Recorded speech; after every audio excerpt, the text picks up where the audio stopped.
Kate, la duchesse de Cambridge et le prince William ont signalé qu'ils ne laisseraient pas Harry et Meghan les distraire avec leur dernière apparition comme une fastueuse, a affirmé un commentateur royal. Kate et le prince William ont assisté dimanche à la toute première cérémonie du Prix Earthshot du duc de Cambridge, une initiative d'une décennie récompensant chaque année 5 lauréats qui ont présenté des solutions viables aux problèmes environnementaux urgents. Les prix ont eu lieu à Alexandra Palace à Londres et comprenaient un tapis vert, des invités musicaux et le soutien de personnalités influentes, dont le naturaliste Sir David Attenborough.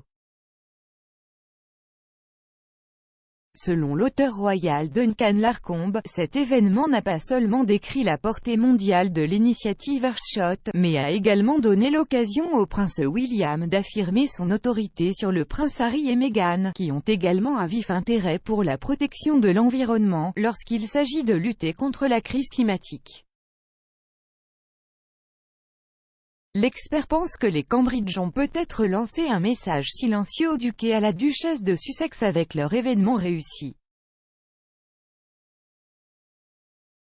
Il a dit OK Magazine, c'était le prince William, la rockstar, il est comparé à James Bond, il était vêtu de cette veste en velours absolument inhabituelle et quand vous voyez des choses comme ça, vous voyez le message à Harry et Meghan.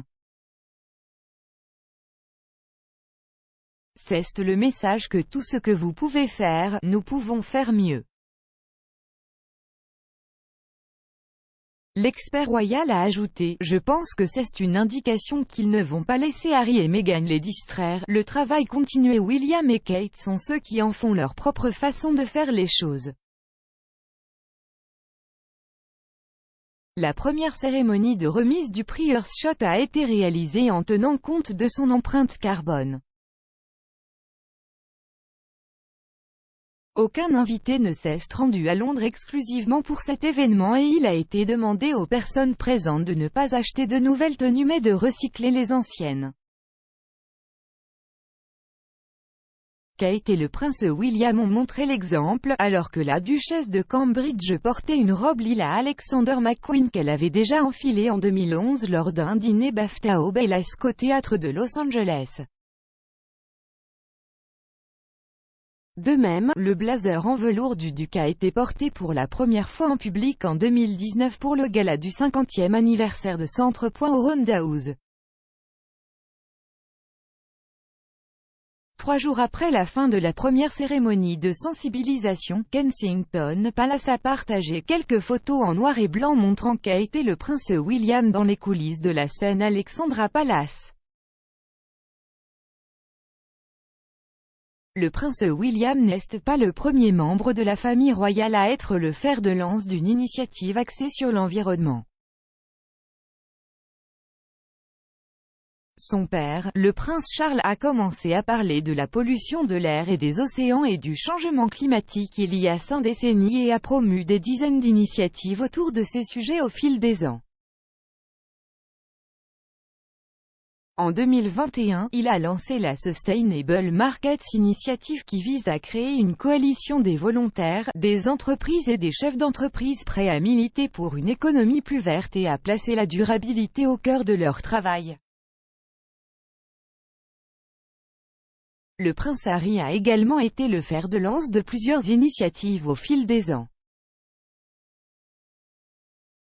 Parrain des African Parks depuis 2017, il a souvent parlé de conservation. En 2019, il a dirigé le lancement de Travelist, et une coalition de leaders de l'industrie du tourisme essayant de généraliser les voyages durables. Plus récemment, le prince Harry a lancé une campagne en partenariat avec l'association environnementale à but non lucratif Rewild dans le but d'arrêter le forage pétrolier dans le bassin de la rivière Okavango en Afrique australe. Conformément à son engagement de longue date en faveur de la conservation, le duc de Sussex s'est déclaré préoccupé par l'exploitation de la région, qui abrite des centaines de milliers de personnes, une faune en danger critique d'extinction et un site du patrimoine mondial de l'UNESCO. Pour attirer l'attention sur cette question, il a coécrit un article dans le Washington Post avec le militant écologiste namibien Reynold Mangundu. Ensemble, le couple a appelé à la fin des forages pétroliers et gaziers dans la région. Meghan et Harry ont démissionné en tant que membres de la famille royale fin mars 2020. Ils ont depuis créé leur propre organisme caritatif, la Fondation Archewell, qui a promu un certain nombre de causes, notamment la création d'un espace numérique plus humain, le mentorat et la lutte contre la désinformation. Les Sussex ont également lancé une centrale de production à but lucratif, qui verra le couple créer du contenu audio et vidéo pour Spotify et Netflix.